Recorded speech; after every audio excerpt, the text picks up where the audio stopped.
Ya bien, vamos a comenzar. Pregunta 1. Hola. ¿Qué áreas neuronales no son afectadas en la demencia de Alzheimer? Normalmente en la demencia de Alzheimer ustedes van a ver que está muy comprometido en muchas zonas, pero la parte motora y sensitiva primaria no va a estar involucrada. Ganglios basales tampoco y usualmente el cerebelo tampoco está involucrada.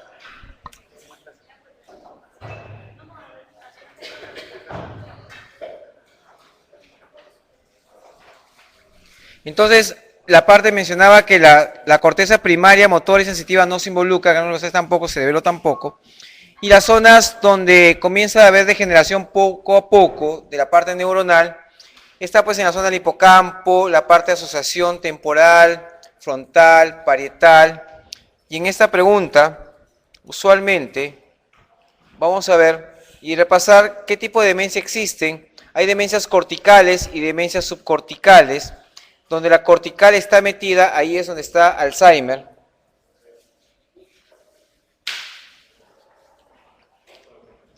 En la demencia de Pick, que vamos a ver ahora en otra pregunta, Creutzfeldt-Jacobs, donde está la demencia por priones, meningoencefalitis, y la subcortical está Huntington, Parkinson, Parkinson Plus, enfermedad de Wilson, VIH, etc. Y la clínica en ambos lados va a ser diferente. En la parte de la demencia cortical, donde está el Alzheimer, que es la demencia más frecuente que vamos a encontrar, donde está involucrado el lóbulo parietal, frontal y temporal e hipocampo, hay afasia, apraxia, agnosia y acalculia. Entonces ahí se está involucrado toda esta parte. Y en la subcortical, donde están los núcleos grises profundos, del encéfalo un poco de movimientos anormales, disartria, alteración postural, depresión y retraso psicomotor. Entonces en esta pregunta, la parte no afectada es la corteza primaria motora que no está involucrada en la demencia de Alzheimer. El neurotransmisor que parece más relacionado con el grado de deterioro cognitivo en la enfermedad de Alzheimer es, o sea, acá hay dos neurotransmisores involucrados. Vamos a tener nosotros a la somatostatina como neurotransmisor que con más frecuencia parece disminuido y la acetilcolina el que más está relacionado con el grado de deterioro cognitivo. Entonces hay dos neurotransmisores que están aparentemente comprometidos y disminuidos. Somatostatina está abajo, pero acetilcolina está más asociado al grado de deterioro cognitivo del paciente.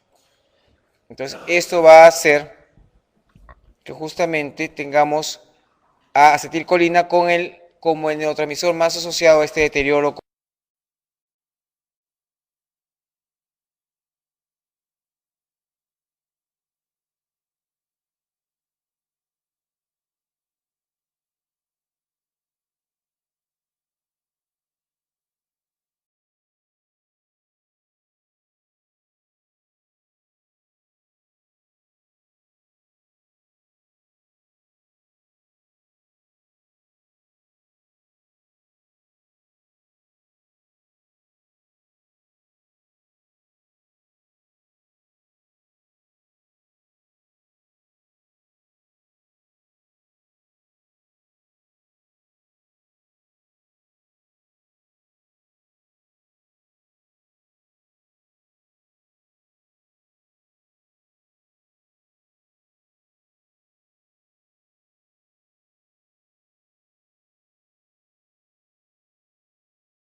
Hola, hola.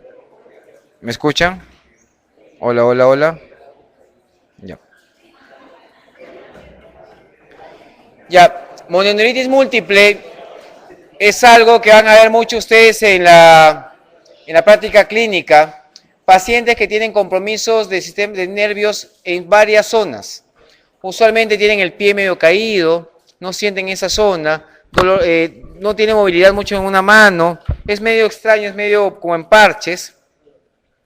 Normalmente, la etiología más frecuente son vasculitis y la vasculitis más frecuente es la PAN con N.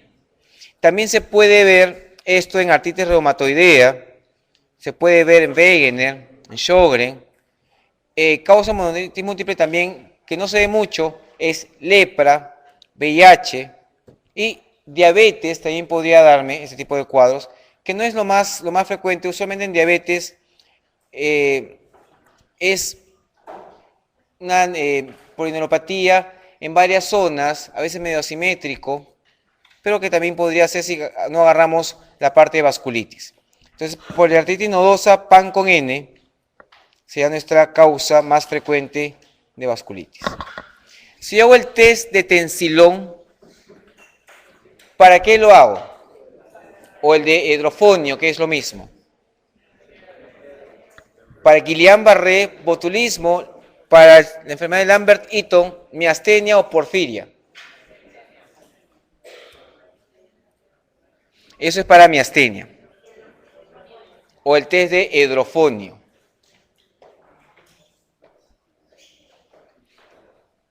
La idea es que el hidrofonio va a inhibir la acetilcolinesterasa, por lo tanto, lo que voy a tener yo es mejorar al paciente. Lo que hago es le fatigo al paciente, le administro hidrofonio y eso hace una mejoría inmediata y transitoria, ya que bloqueé la acetilcolinesterasa y por lo tanto va a haber movimiento y va a haber fuerza. Los efectos secundarios que puede haber es que haya diarrea, salivación, fasciculaciones o a veces puede haber síncopes usando este tipo de sustancias. Y vamos a ver, hay un cuadrito, perfecto. Cuando hay problema de placa motora, hay tres enfermedades que ustedes tienen que acordarse. ¿Okay? Uno que es la miastenia gravis, otro que es el síndrome de Lambert-Eaton o Eaton-Lambert y botulismo. ¿Y cómo acordarse de cada una? Lo que se van a acordar, por ejemplo, de Lambert-Eaton, ¿qué puede ser? Que Lambert-Eaton es un síndrome paraneoplásico. ¿Con respecto a qué cáncer?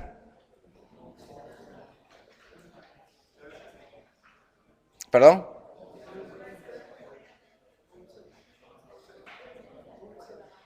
¿Perdón? Ya. Un cáncer pulmonar. Un cáncer pulmonar, sus compañeros dicen OTSEL, perfecto, o células pequeñas, o células en avena, ¿no? Como hay canje, hay que hacer células de avena Quaker, perfecto. En la miastenia gravis, lo que tienen que acordarse es que los pacientes tienen pues sus timomas. La miastenia gravis, el paciente tiene una caída de párpados, tiene una cara mismo hash papis, ¿no? Medio hash papeados, mayormente es en mujeres, y en botulismo lo que va a ocurrir es siempre, es la asociación de algo mal envasado. Esas son las claves de cada una de estas. O sea, en miastenia gravis es una persona que conforme avanza en hacer su trabajo, hay más cansancio. Descansa y recupera la fuerza. El Lambert-Eaton puede haber lo mismo, pero se asocia a un cáncer y usualmente es cáncer pulmonar. Y en botulismo se va a asociar a productos mal envasados. Es muy parecida. En teoría, el botulismo te da una debilidad de arriba a abajo, diferencia de un Guillain-Barré que es de abajo a arriba. Hay compromiso, perdón. En el botulismo usamos, en teoría, bloqueamos la toxina con toxina antibotulínica. No damos antibióticos porque es una toxina. En teoría el antibiótico lo puedes dar para matar las bacterias que estén por ahí, pero eso es por toxinas. O sea, la toxina se liberó, el daño ahí. Puedes dar antibióticos, sí, para matar las bacterias que están por ahí que no han botado la toxina. Entonces, Tensilón es como sospecha de miastenia gravis. Un paciente de 34 años con discitis en columna lumbar, ¿qué terapia le indicaríamos a este paciente?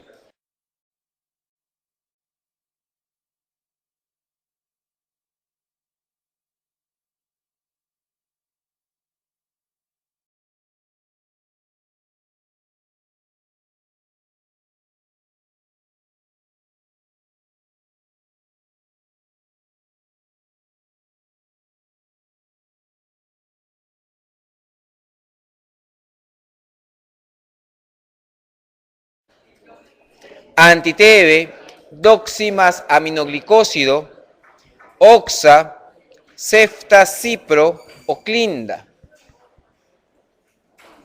O sea, la idea es ver, la A se supone que estoy pensando en tuberculosis, la B estoy pensando en brucela, la C estoy pensando en staph, D estoy pensando en pseudomonas y la E, clinda, un anaerobio, perfecto, o strepto también estoy pensando con clinda.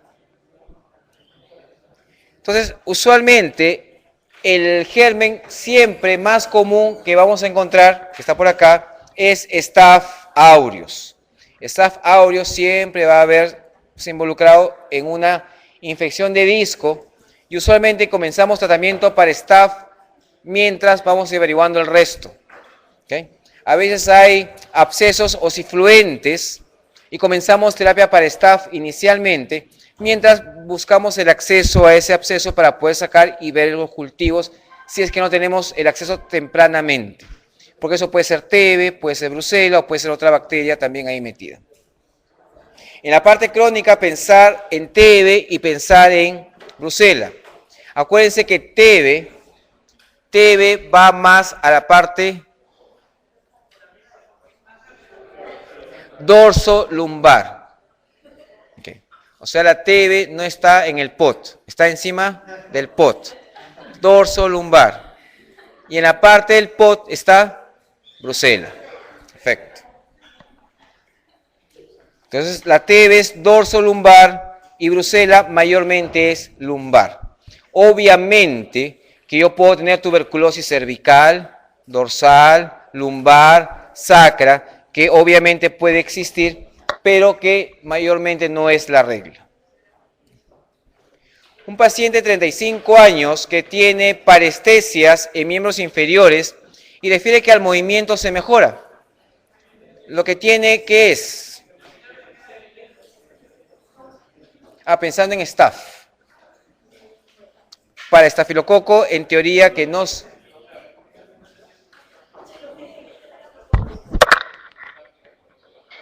Porque es lo primero que uno tiene que pensar en una discitis. Pensar siempre que inicialmente puede ser staph, por frecuencia. Ya, alguien que tiene parestesias y tiene que estar moviéndose para que se mejore. ¿Cómo se llama eso? Es una enfermedad que tiene un asistente de ustedes. Esto se llama síndrome de piernas inquietas. Esto es algo en el cual se hace mucho movimiento, es idiopático, hay que descartar uremia, diabetes, anemia ferropénica u otras cosas y darle algunos agonistas dopaminérgicos o levodopa le podemos dar, o algunas benzodiazepinas para que esté más tranquilo, o algún opiáceo para que la luz pueda salir acá.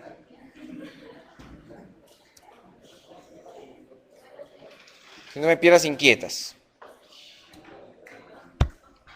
Un paciente varón de 18 años con tics múltiples se diagnostica un síndrome de Gilles de la Tourette.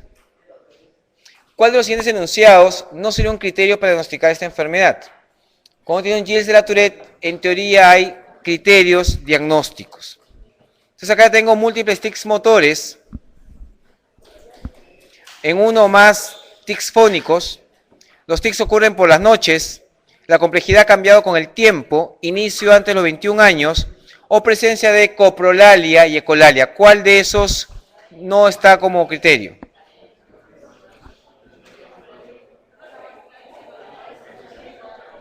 Entonces, un Gilles de la Tourette tiene, o es la forma más grave de las enfermedades que tiene tics.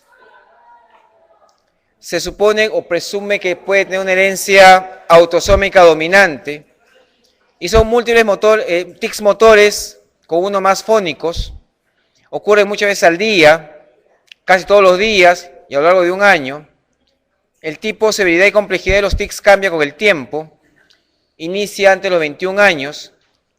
O sea, ya ninguno de ustedes le puede dar todavía. Los movimientos involuntarios y ruidos no pueden ser justificados por otros medios. Y eso se hace mucho con lo que es ecolalia y coprolalia. El tratamiento es con aldol, clonidina u otros antidopaminérgicos. Entonces lo falso, que no es criterios que ocurren por la noche, ya que ocurren todo el día.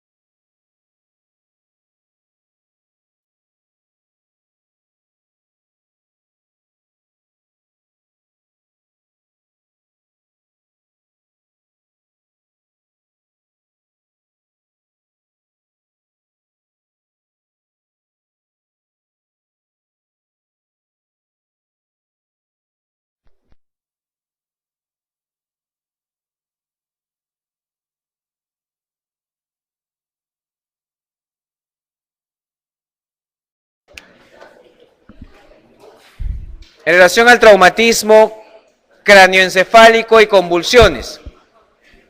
Es interesante porque mucha gente que tiene su TEC va a convulsionar y va a preguntar, si convulsioné, ¿voy a convulsionar toda mi vida? O si no convulsiono ahora, convulsiono más adelante. O si me tequié, convulsionaré de todas maneras. Entonces lo que se sabe es que las crisis que aparecen en la primera hora post-TEC no suelen conllevar a riesgo de epilepsia a largo plazo y suelen ser crisis generalizada. O sea, si se tequió y convulsionó, aparentemente va a ir mejor. Las crisis precoces, que son entre la primera hora y el séptimo día, después del TEC, que son más frecuentes en niños, se asocian a lesiones traumáticas significativas y, a diferencia de las inmediatas, conlleva riesgo de epilepsia tardía y suelen ser crisis parciales. La utilización de medicación antiepiléptica se ha demostrado útil previniendo más crisis. Y las tardías, que son después de una semana, son más frecuentes en adultos y se tratan de crisis parciales con tendencia a la generalización, o sea, más complejas. No se recomienda la utilización de medicación antiepiléptica para prevenir la aparición de otras crisis más. Entonces, en teoría, si yo convulsiono ahorita, me va a ir bien. Si convulsiono en forma precoz, voy a hacer crisis parciales. Me puede servir la medicación antiepiléptica preventiva. Y si convulsiono después de una semana, voy a hacer algo parcial que se va a generalizar, pero que no me recomiendan dar prevención posterior, porque a lo mejor no voy a tener posteriormente epilepsia.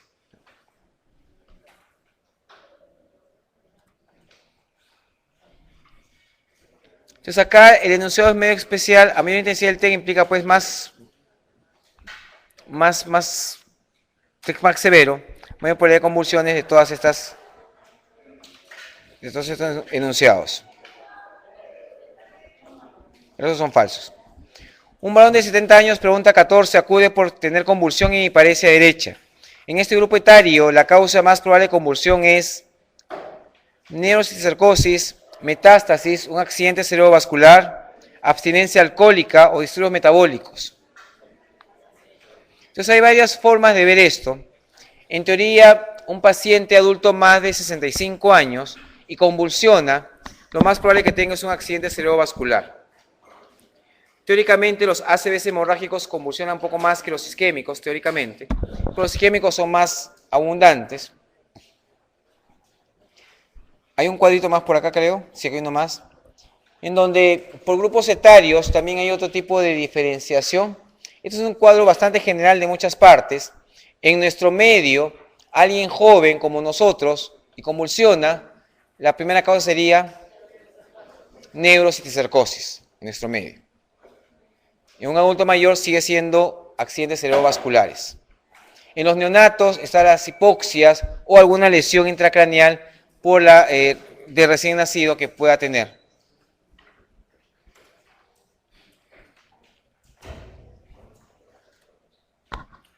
Entonces 14 es accidente cerebrovascular. La prueba más sensible utilizada en la esclerosis múltiple es una TAC, una banda oligoclonal, es gamaglobulinas, es resonancia magnética cerebral o bandas policlonales en licocefalorraquídeo. Entonces acá es la prueba más sensible. Entonces, se supone que la resonancia es la prueba más sensible en la esclerosis múltiple. ¿Okay? Las bandas oligoclonales también me sirven bastante, pero en teoría la más sensible acá sería, según lo que se menciona en literatura, resonancia magnética. Ahora vamos a ver una parte de esclerosis múltiple en detalle. El tratamiento sintomático de la esclerosis múltiple se tiene en cuenta los siguientes aspectos, excepto. ¿Qué me puede dar con esclerosis múltiple? Me puede dar de todo, claro. Usualmente da espasticidad. Ahí uso mucho baclofeno. Baclofeno es un relajante muscular que se usa mucho en HTLV1 o en gente que tenga demasiadas contracciones. La esclerosis múltiple da fatiga, algunos síntomas como dolores, distonías, temblores, disfunción eréctil, hiperreflexia vesical, atonía vesical y depresión. Entonces casi todo nos puede dar acá.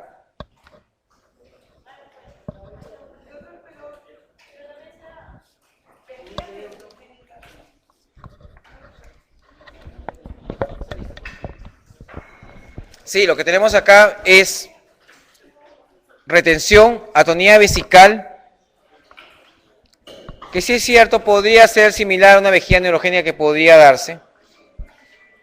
Pero en teoría esa sería la respuesta de las 5 que vemos acá. ¿Podría ser cierto? Sí, podría ser cierto. La más falsa. De las 5. La enfermedad de Creutzfeldt-Jakob es causada por... ¿Quién causa Creutzfeldt-Jakobs? Priones.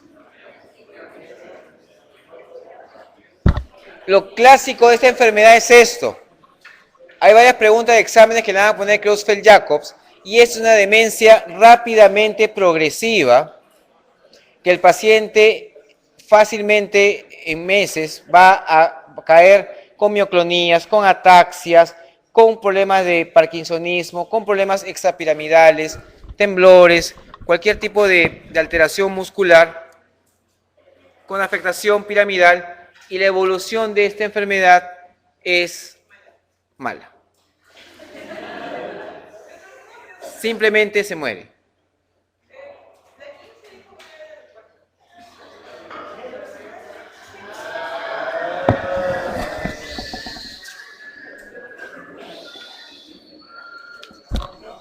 La resonancia magnética.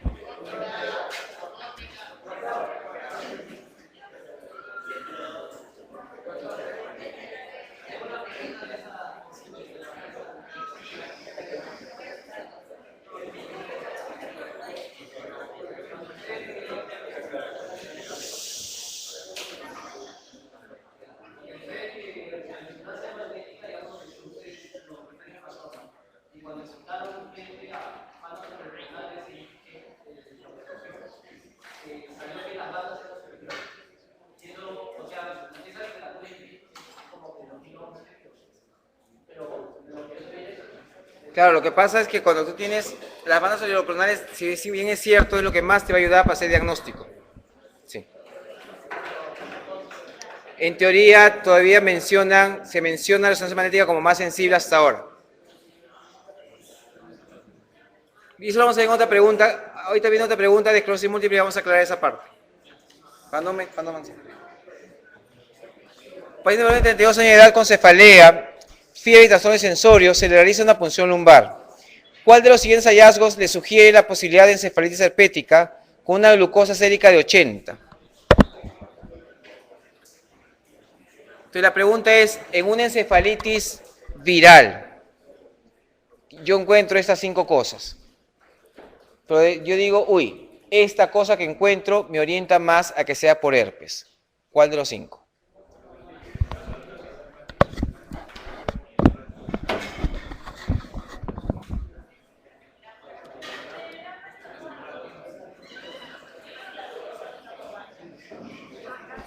Si la glucosa está normal, yo digo, esto es viral. Pero ¿qué cosa de esas me dicen, esto viral puede ser más herpes? Hematíes.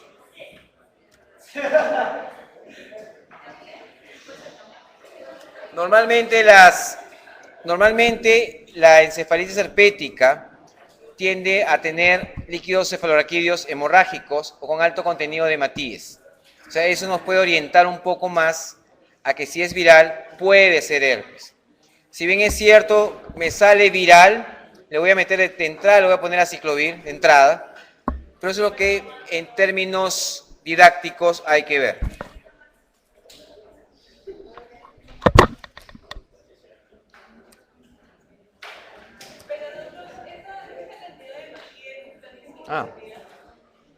Es un número por decir. Se pone que tiene que ser 0.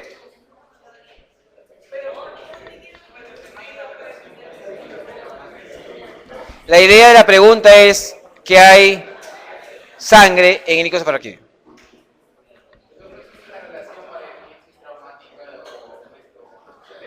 Claro, teóricamente por cada 500 o 600 hematíes es un leucocito.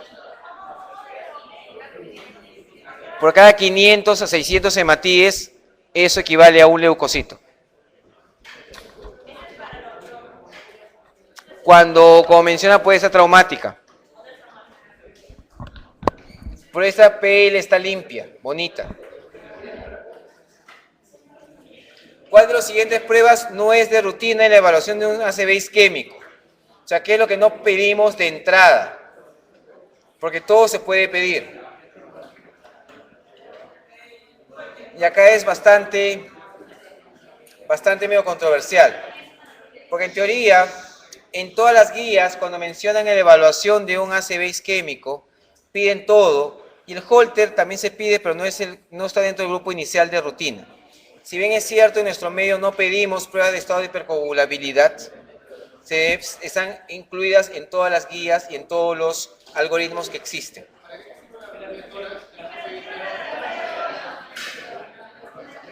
Si tengo yo un corazón grande, teóricamente cavidades dilatadas o cavidades grandes tienen tendencia a formar coágulos.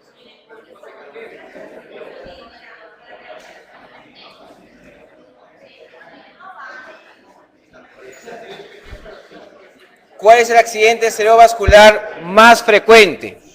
¿De qué arteria proviene este accidente cerebrovascular? El más frecuente es de cerebral media, siempre.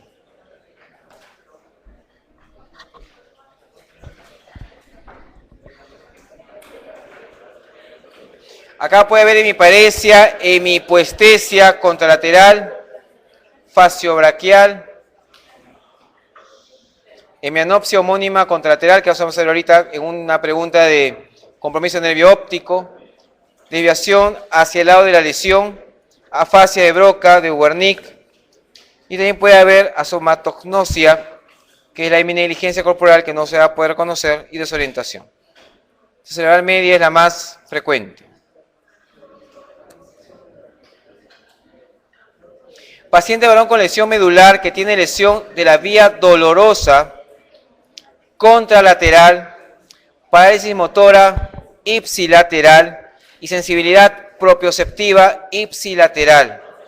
Estamos hablando de un síndrome medular central, de una hemisección medular, de una mielopatía transversa, de un síndrome medular posterolateral o un síndrome cordonal posterior.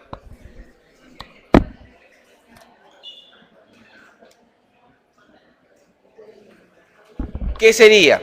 Está involucrado, miren ustedes, vía dolorosa, vía motora y propioceptiva.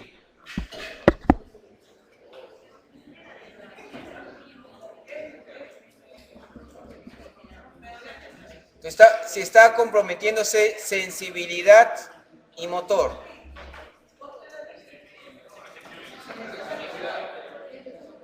Y vía dolorosa.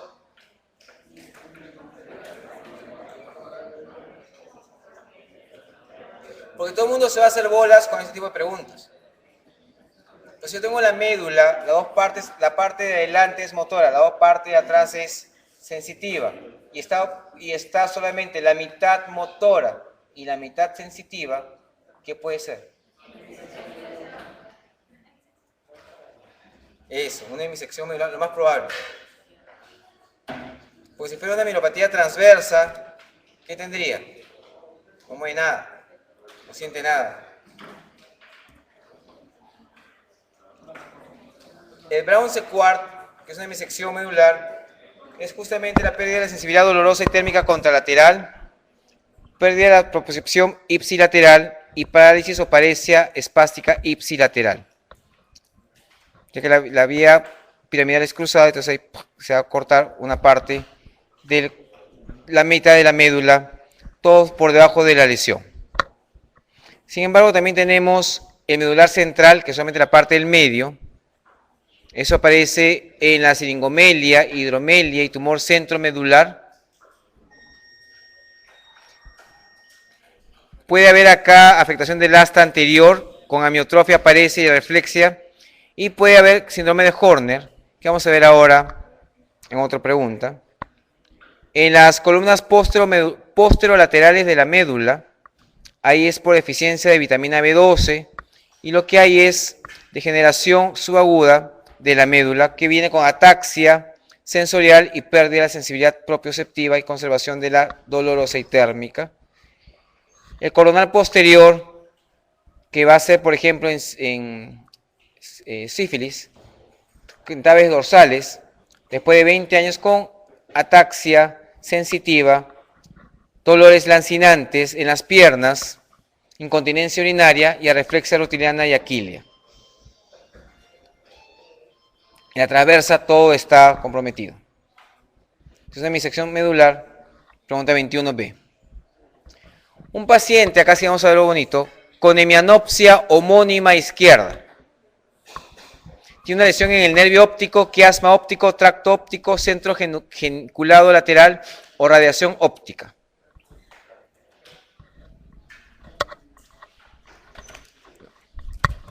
Entonces van a ver ahí en la gráfica la parte esta morada, está viendo la zona temporal, la parte nasal y la amarilla.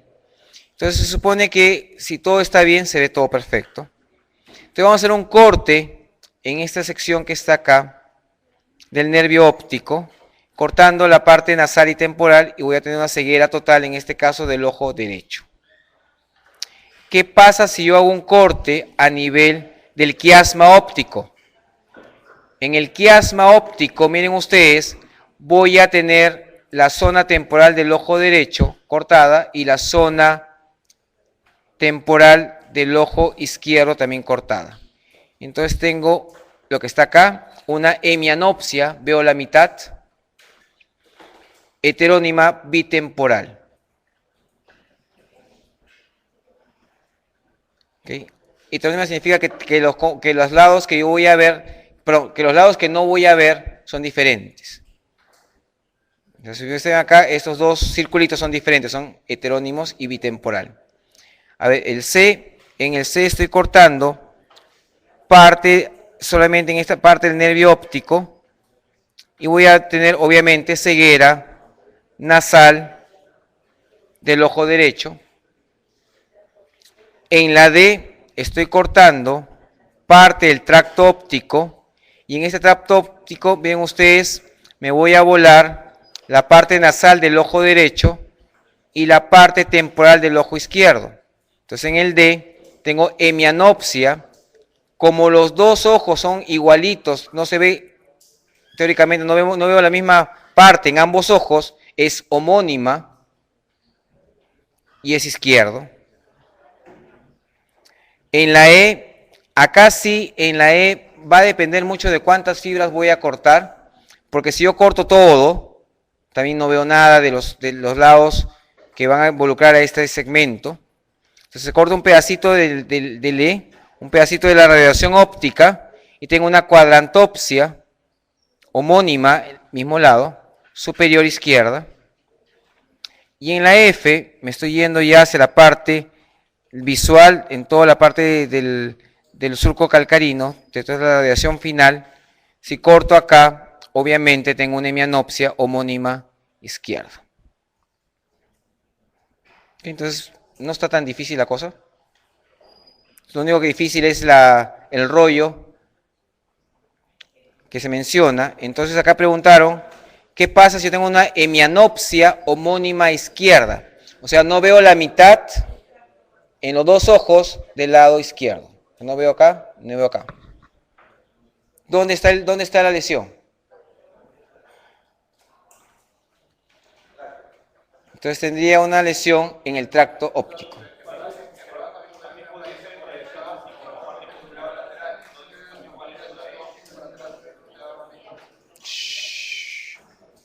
No se hagan bolas. En teoría, la idea de esta pregunta es todo el complejo acá. Para preguntas de exámenes, se supone que la D, ¿ok? Es todo el tracto óptico, ¿está bien? Si yo corto la E, todo es lo mismo. Si me voy acá abajo, todo es lo mismo. La idea en las preguntas de este tipo es toda esta sección, ¿qué pasa si corto un cachito de esta sección y cachitos de acá? Esa es la idea de la pregunta. O sea, cuando hacen este tipo de preguntas, esa es la forma de evaluación.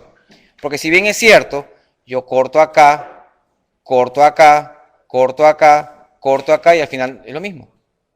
Entonces la idea es, ¿cómo voy a preguntar yo una cuadrantopsia? Es que cuando voy a ver en la parte acá de la radiación óptica, un pedacito nomás he cortado. Entonces, cuando preguntan esto es para preguntar hemianopsias, cuadrantopsias, derecha, izquierda, simplemente eso. O sea, porque si yo quisiera hacer trampa, yo puedo decir tranquilamente, sabes que toda la radiación óptica, acá hay un supertumor y todo se bloqueó. Entonces, no le busquen 5 pies al gato. Es simplemente la forma de preguntas de este tipo. Por ejemplo, tú agarras un pedazo acá de la radiación óptica, por ejemplo la E, un pedacito de esta parte. ¿Ahí? ¿Sí? Entonces, este cachito de esta parte no vas a ver, por ejemplo, si yo me voy al ojo, no vas a ver parte nasal, un pedazo. Como la parte nasal es la mitad, no voy a ver un pedazo de esta parte, de esta mitad. Entonces, una cuadrantopsia, una cuarta parte no veo. Claro, porque incluso ya haciéndome ya yo un poquito más exquisito, yo podría tener medio tracto óptico comprometido y también puedo tener cuadrantopsia, o puedo tener acá a nivel del nervio óptico, medio nervio óptico comprometido también. Pero para cuestiones del examen es compromiso total en estas partes y compromisos parciales en estas. ¿Ok?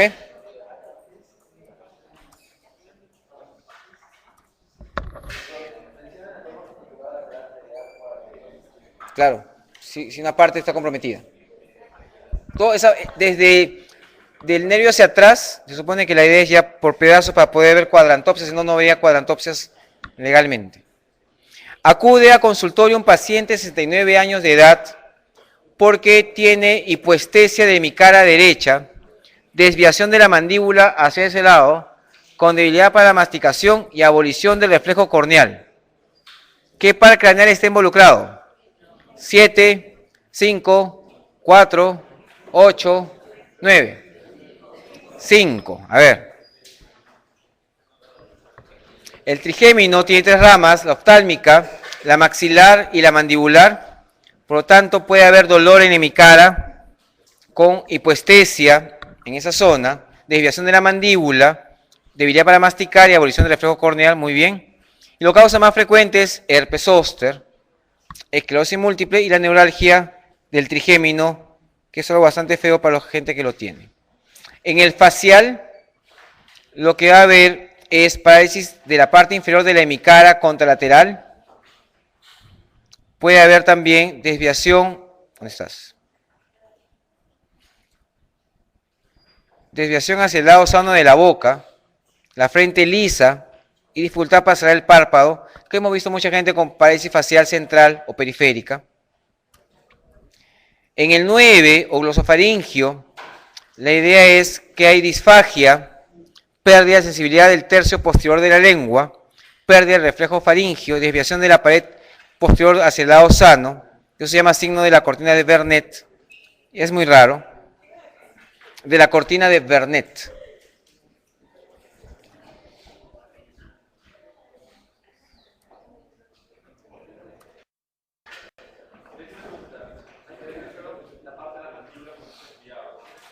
Cinco. Porque tiene una rama mandibular que también es afectada.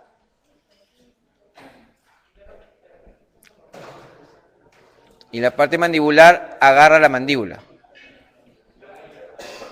Pregunta 24.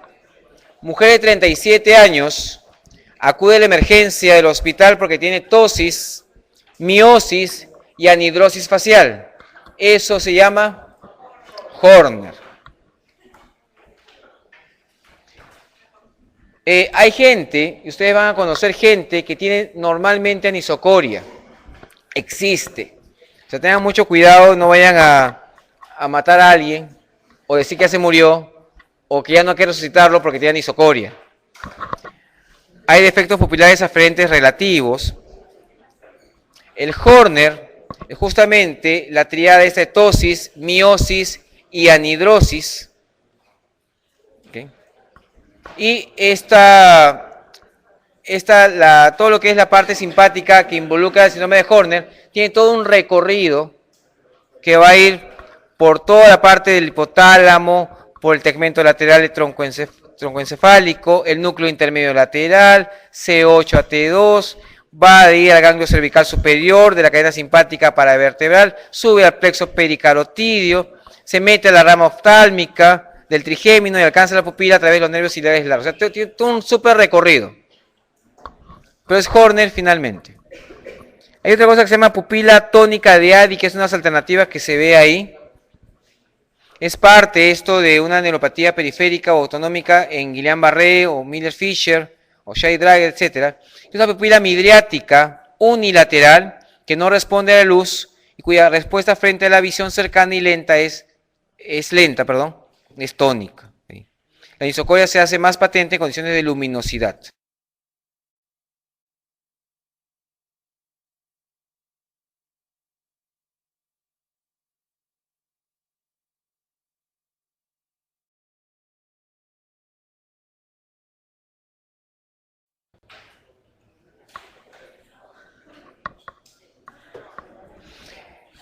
Es repitiendo, la de Argyll-Robertson, es una afectación bilateral de las pupilas, donde las pupilas son chiquititas, son irregulares y responden escasamente a la luz. Hay mucha disociación cercano con la luz, tiene respuesta adecuada miótica y escasa a los midriáticos. Esto aparece a veces en lo que es sífilis. En sífilis se puede ver el tipo de pupila de Argyll-Robertson. Entonces es Horner. 25. Varón de 68 años de edad acude porque sospechan de un síndrome troncal. Algo pasó en tronco. Al examen se le encuentra parálisis de la mirada conjugada hacia arriba, pupilas dilatadas y la acomodación se encuentra conservada. Esto se llama el síndrome de Weber, de Claude, Benedict, Parinot, Horner. ¿Qué es Weber?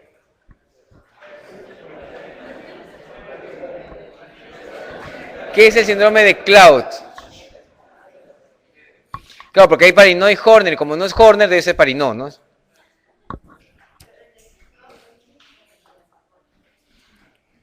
Ya, el Weber es un síndrome anterior que afecta la vía piramidal y tercer par craneal. Aquí da hemiparesia contralateral, que incluye la cara, y parece el tercer par del lado de la lesión con pupila dilatada a reactiva. Entonces el tercer par está comprometido acá.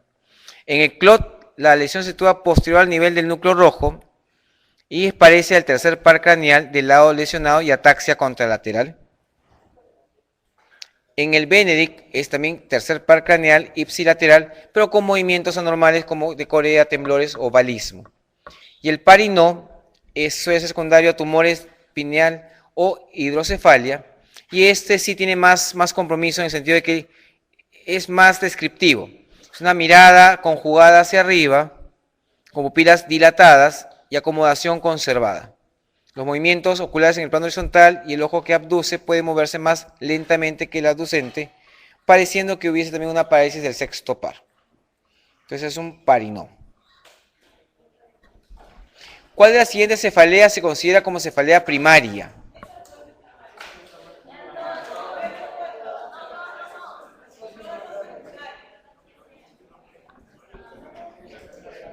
Muy bien.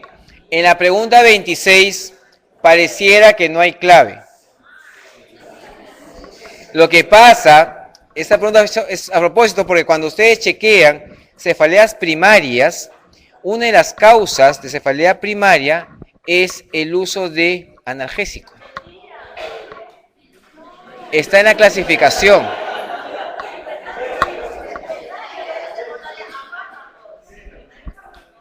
El abuso de analgésicos, que en teoría debería causar, silencio, que debería causar que no haya dolor de nada, puede causar cefaleas. Y está clasificado desafortunadamente como cefalea primaria. Es primaria. Eso sí fue hecha a propósito, así que eso sí no se preocupe. ¿Cuál de los siguientes síntomas lo alejaría del diagnóstico de una cefalea tipo clúster o racimo? Ataques de dolor intenso unilateral en región temporal de 15 a 180 minutos de duración, presencia de hiperemia conjuntival, cefalea el lunes y hoy miércoles, sea cada 2 días, que tenga miosis o que tenga ptosis.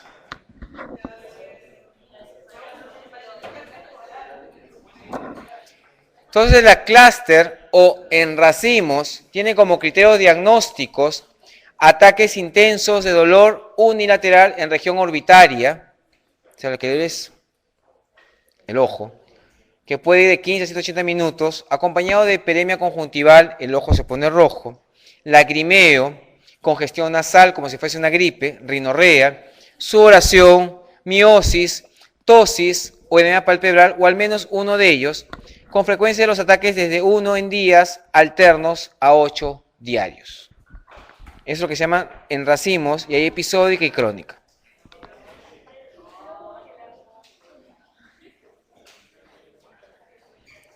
El tratamiento es sumatriptán, en algunos casos, oxígeno, se puede asociar a corticoides, se puede dar verapamilo, o le damos litio para que no fastidie al paciente. De pasada chequeamos que es una cefalea tensional, que es lo que mayormente tienen todos ustedes, como todos nosotros. Son al menos 10 episodios de cefalea que duran entre 30 minutos y 7 días, con al menos 2 de las siguientes características. Uno que es opresiva, duele toda la cabeza pero no late. De intensidad leve a moderada. Localización bilateral, lo que la gente dice, me duele las sienes, porque son un 100 acá y 100 acá, son 2 sienes. Las sienes.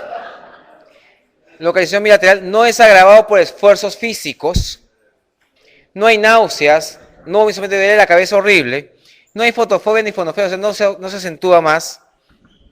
Eso usualmente descartamos algún tipo de causa secundaria. Son menos de 15 episodios al mes y al menos 10 días cefalea con características de cefalea tensional. Esa es la episódica. Y la crónica es más de 15 episodios al mes durante 6 meses.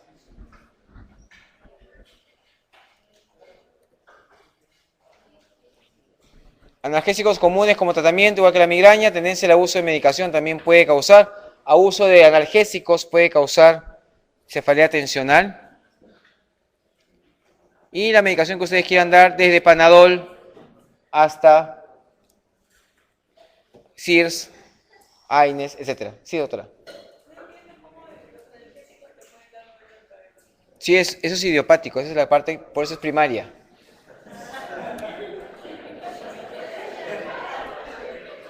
Pregunta 27A. 28. A ver, viene una paciente, mujer de 48 años a la emergencia, luego que ha sido atropellada. Al examen neurológico se constata que está inconsciente. Corresponde a la estimulación vigorosa. Por definición, la paciente se encuentra, la anterior respuesta es la A, porque no es orbitaria, no es temporal, es orbitaria. Son en días alternos o en 8 días.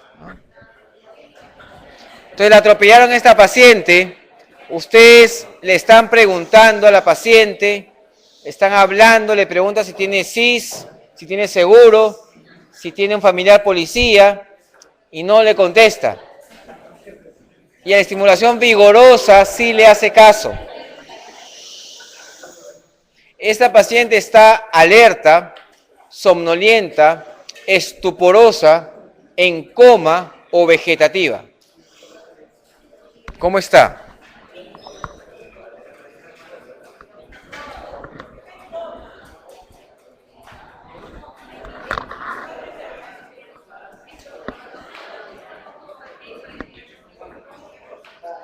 El coma es un verdadero estado de inconsciencia, alteración del contenido y reactividad con ojos cerrados. Vamos a hacer una lista acá.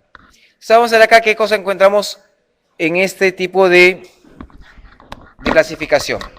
El estado de conciencia, el que están todos ustedes, es alerta y la mayoría orientados. ¿Okay? Algunos están somnolientos, pero despiertan cuando uno alza la voz o lo golpean. Por ahí debe haber un posguardia que esté estuporoso, inconsciente, pero responde a estimulación vigorosa, lo que tiene la paciente. En coma, usualmente está inconsciente e insensible. Uy, o sea, acá también hay gente en coma también.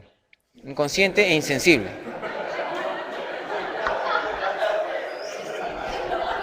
Y también puede haber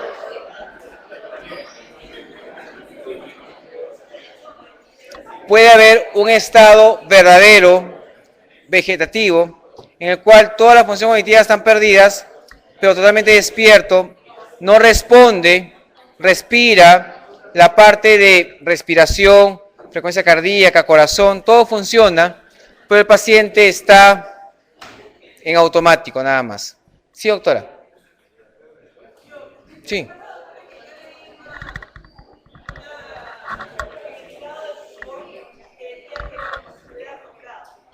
¿No estuviera? El estuporoso es el que está, tú lo ves como durmiendo, ya. Pero el estuporoso es el que tú lo ves ahí echado, durmiendo, lo mueves y se despierta. Ya el sopor es casi comatoso. En esta clasificación no hemos puesto sopor porque ya no se usa mucho esta cosa. Es el Glasgow, que ustedes conocen, y eso está en estupor. Y no hay sopor acá.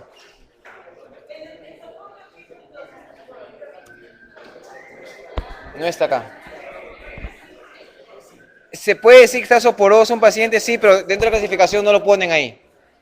Ponen estupor, coma. Claro, no hay. No. Paciente de 24 años con una crisis convulsiva generalizada Llega la emergencia del hospital en post-ictal. ¿Cuál es el fármaco de elección para este paciente? Fenitoína usamos mucho, sí. ¿Cuál es el fármaco ideal?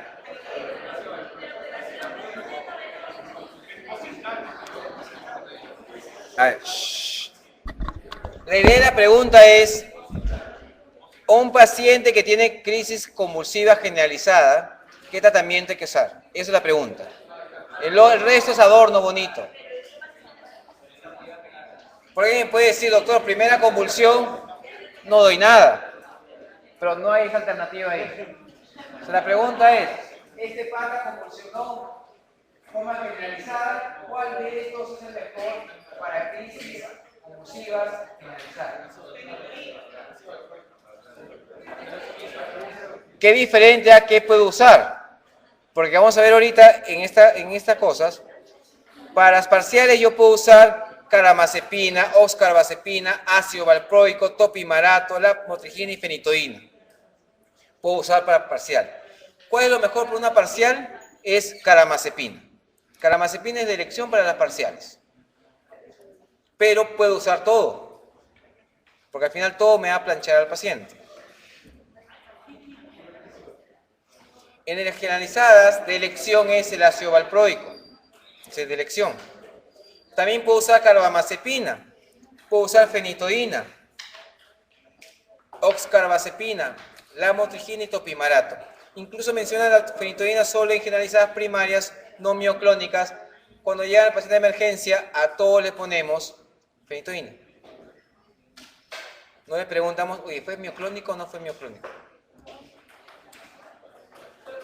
Jai, sí.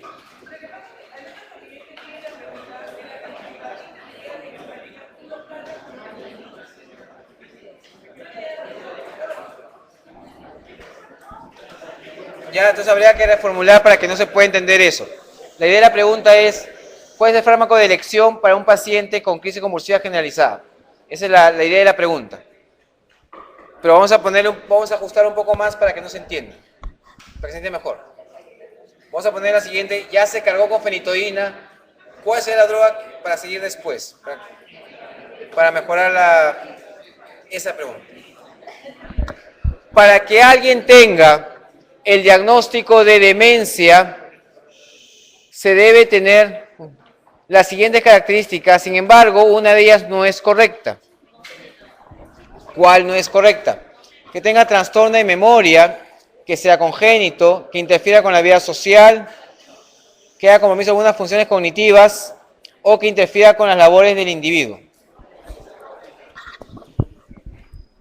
Porque si eso es correcto, acá hay mucha gente con demencia. Hay trastorno de memoria cuando pasan ronda. El estar acá interfiere con su vida social, interfiere con sus labores diarias, la posguardia, el estudio, y algunas funciones cognitivas también se alteran. Pero eso sí es congénito en ustedes. Entonces la idea de definición de demencia es aquel trastorno que haya alteración en la memoria y déficit al menos a una función cognitiva, que puede ser el lenguaje, la praxia, la noxia, etc. Deben ser adquiridas e interferir con las actividades sociales y labores del individuo. Vamos a cambiar por acá. Demencias, está la Alzheimer, que es la más frecuente, las vasculares,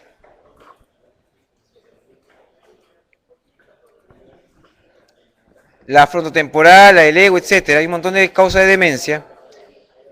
Y en el otro cuadrito vemos las corticales, está la Alzheimer y la frontotemporal. Y las subcorticales están los síndromes extrapiramidales, que vamos a verlo después en algunas otras preguntas, como algunas demencias vasculares que vamos a ver ahora. ¿Okay? Entonces no son congénitos, son adquiridos, que son diferentes. 30B. Una persona de 55 años acude con trastorno de conciencia y un diagnóstico probable de síndrome demencial. Tiene déficit de dos áreas cognoscitivas, sin trastorno de conciencia, con un tiempo de enfermedad de 9 meses aproximadamente. ¿Cuál de las siguientes características alejaría el diagnóstico de enfermedad de Alzheimer?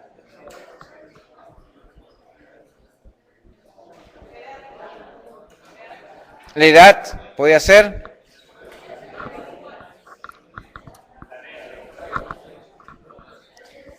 Veamos. Alzheimer dice que es un síndrome demencial que comienza entre los 40 y 90 años. No es lo común.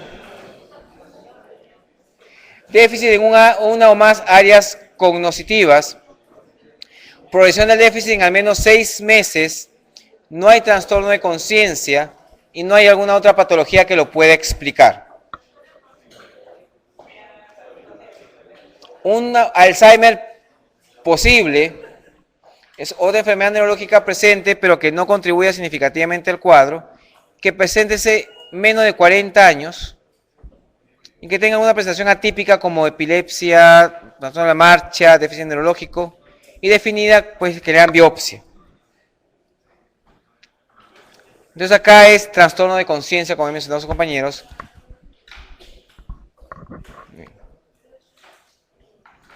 Al evaluar un paciente, pregunta 32, con demencia, se pide una resonancia. En estas imágenes se evidencia un compromiso de la sustancia blanca hemisférica. ¿Qué enfermedad tiene el paciente? Tiene una demencia multiinfarto, un estado lacunar, una enfermedad de Binswanger, una demencia talámica o un síndrome de la arteria cerebral anterior.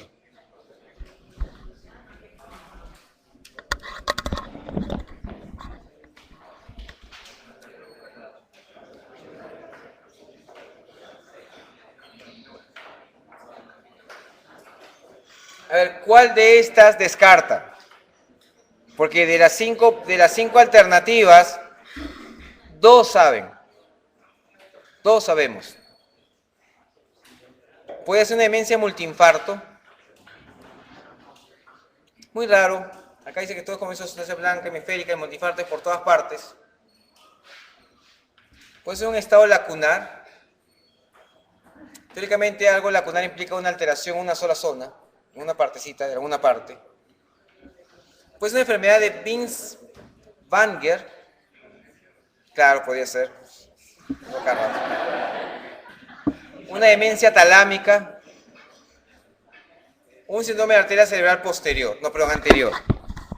Claro, porque posterior no puede ser, pues anterior. Entonces, la demencia vascular es un trastorno neuropsiquiátrico que básicamente es porque hay muchas lesiones isquémicas en diferentes partes del cerebro. Ya, a veces pueden ser lesiones hemorrágicas cerebrales. Causa hasta el 30% de trastornos cognitivos de las demencias. Y esos son los criterios diagnósticos de demencia vascular. Que hay una demostración anatomopatológica de la lesión isquémica o hemorrágica, descartándose otra causa de demencia. Vamos a ver por acá. Dentro de la demencia vascular está la demencia multiinfarto, el estado lacunar, la enfermedad de Binswanger, demencia talámica, el síndrome arterial cerebral anterior, vascular cortical, demencia por infarto estratégico y síndromes limítrofes. Entonces el multiinfarto, compromiso estructural cortical y subcortical. Entonces ahí se va porque va por todas partes. El lacunar, una sola zona aparte, en los ganglios basales o en el tálamo o sustancia blanca subcortical. La sustancia blanca hemisférica es la famosa enfermedad de Binswanger. Básicamente esta pregunta es para repasar estos tipos de demencia vascular. La talámica y los núcleos talámicos. La cerebral anterior, región frontal medial y región del cíngulo. La cortical en múltiples regiones corticales. La estratégica en el gyrus angularis, derecho-izquierdo. Y la limítrofe dependiendo de las áreas de la cerebral anterior, cerebral media o cerebral anterior, cerebral posterior. Entonces, esa es una enfermedad de Binswanger. Básicamente la pregunta es de las demencias, que son otro tipo de las vasculares, la que agarra sustancia blanca hemisférica es Binswanger. El Minimental 3, pregunta 33, no es bueno para explorar ¿qué?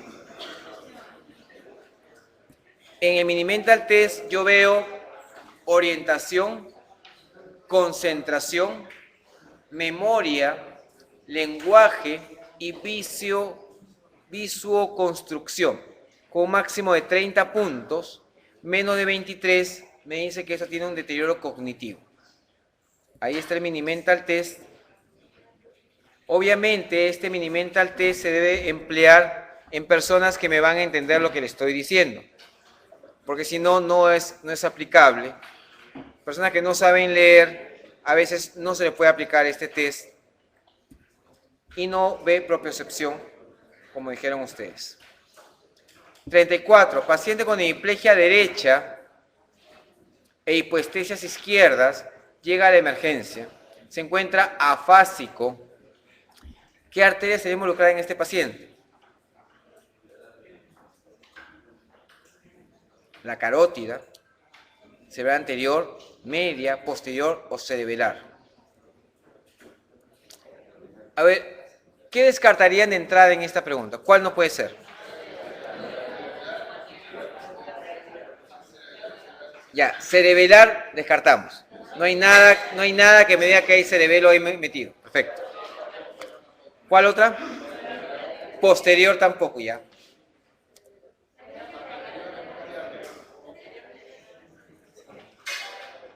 Podría ser cerebral media, que es la más frecuente, va a ser por la parte del medio, que agarre, que puede hacer la fase del paciente. Podría ser. Carótida podría ser. Puede ser la carótida, que también es el origen de estas arterias. Veamos. Bueno, eso es lo que ya todo el mundo conoce. En los strokes, la mayoría de strokes son isquémicos. Según este 40-70%, según los neurólogos acá en el hospital, 80% es isquémico, 20% es hemorrágico. De los hemorrágicos a nivel subaracnoideo, mitad subaracnoideo, mitad hemorragias cerebrales. Y los isquémicos, la mayoría son desconocidos, luego vienen lacunares, o por émbolos, o aterotrombóticos. Lo que más vemos nosotros son embólicos en nuestro hospital. En la carótida me da un cuadro clínico de arteria cerebral media y anterior. Hace una hemiplegia directa y hemihipoestesia contralateral, afasia del hemisferio dominante, puede haber hemianopsia, la mitad, ¿no ve? Y puede, si hay compromiso, aparte de la oftálmica, ceguera monoocular. La anterior, ahí está el dibujito de la cerebral anterior, cuando está comprometida, la anterior más parece la pierna con el brazo. Entonces, anterior es más pierna que brazo. Déficit sensitivo contralateral, desviación ocular hacia el lado de la lesión, incontinencia, braquinesia, mutismo, abulia.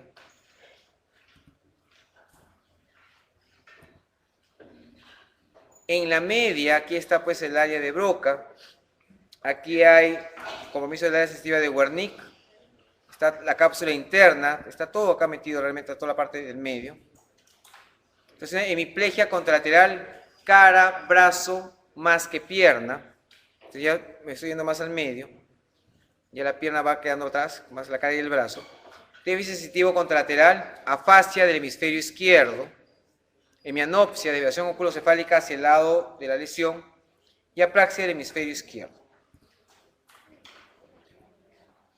Y la posterior, lo que me va a dar es oclusión de ramas superficiales, dándome hemianopsia homónima contralateral. Ya está agarrándome la parte visual. Está agarrando cuadrantopsias. Ahí la corona radiada está por partes. Vemos qué parte está involucrada. No toda. Por eso que sale de cuadrantopsias. Y hay alexia, anomia, agnosia visual. Territorio profundo sí ya es más compleja la cosa. Ahí puede haber cualquier tipo de movimientos anormales. Si la parte medial puede haber alteración de conciencia, parálisis de mirada vertical, oftalmoplegia, etc. Lo van a chequear. Y la parte cerebral, cerebral posterior, hay vértigo, nistagmos, ataxia, etc. Y acá está involucrada básicamente es carótida. Puede ser la 2, pero en teoría acá te da la hemiplegia derecha y hemipoestesia izquierda, que básicamente lo da la carótida. La hipoestesia no la da la cerebral media. ¿Cuál de los siguientes tumores tiene menos tasa de convulsiones?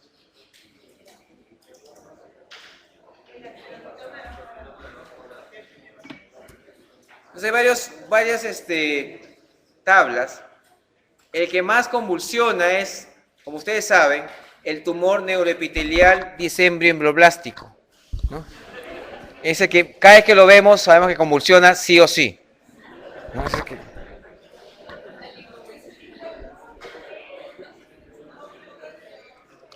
El tumor neuroepitelial disembrio-blástico.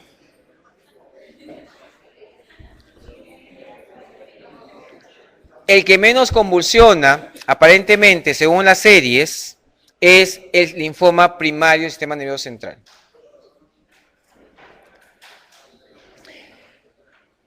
Lo que pasa es que los otros tumores, como no lo vemos tan frecuentemente, no vemos la tasa de convulsiones.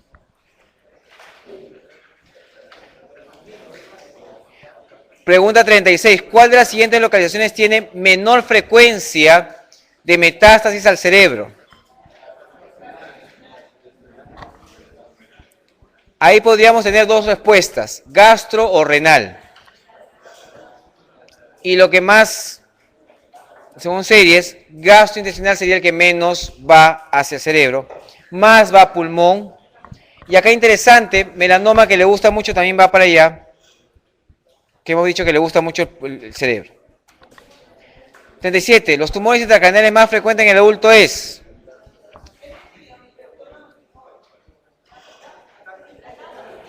No, el más frecuente son las metástasis. Y de los tumores primarios, los gliomas.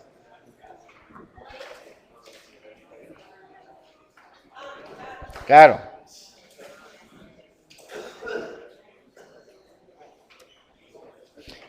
Y de los tumores primarios, los gliomas serían los más frecuentes. ¿Ok? 38. ¿Cuál de las siguientes características usted se espera encontrar en un paciente que tiene un tumor focalizado?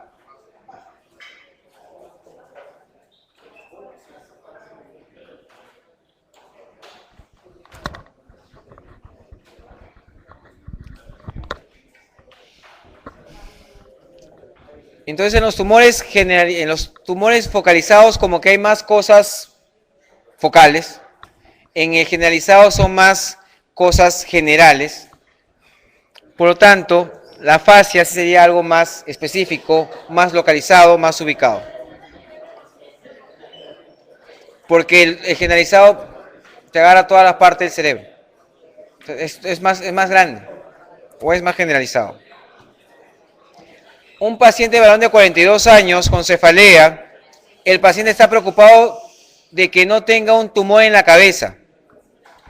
Cuando ustedes comienzan a hacer práctica privada o ya salgan de acá de la universidad, todo el mundo que ve la cabeza va a la consulta y todo el mundo quiere una tomografía. Todos. Entonces, ¿a quién le van a pedir una tomografía? Entonces, acá, ¿cuál de los siguientes hechos me podría decir que podría sí ese dolor de cabeza ser sugerente de un tumor que tenga el paciente? Que el dolor de cabeza sea predominio vespertino, que varía con la posición, que nunca despierte al paciente, que no tenga hipertensión endocraniana o que le dé dolor ocular.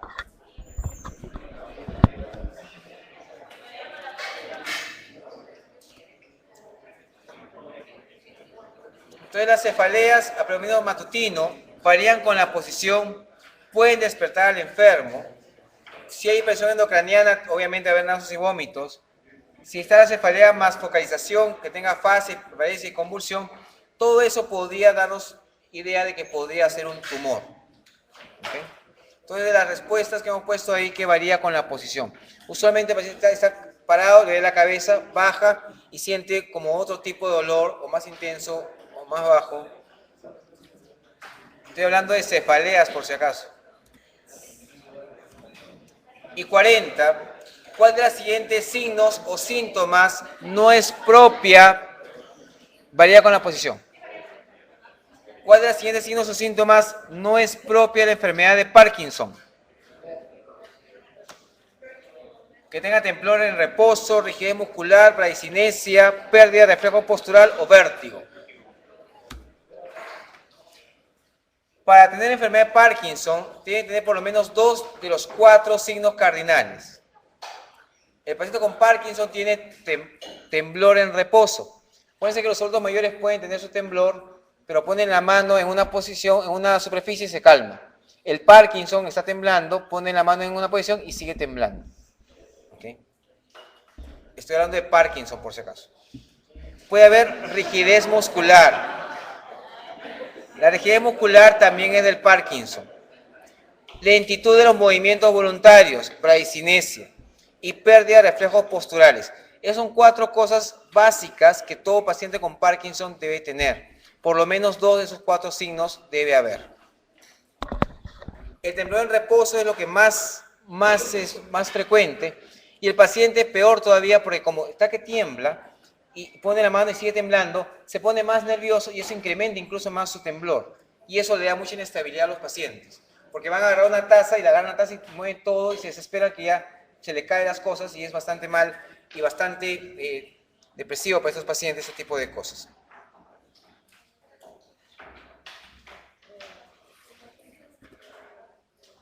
Entonces no hay vértigo. Entonces chicos, vamos a descansar 10 minutos.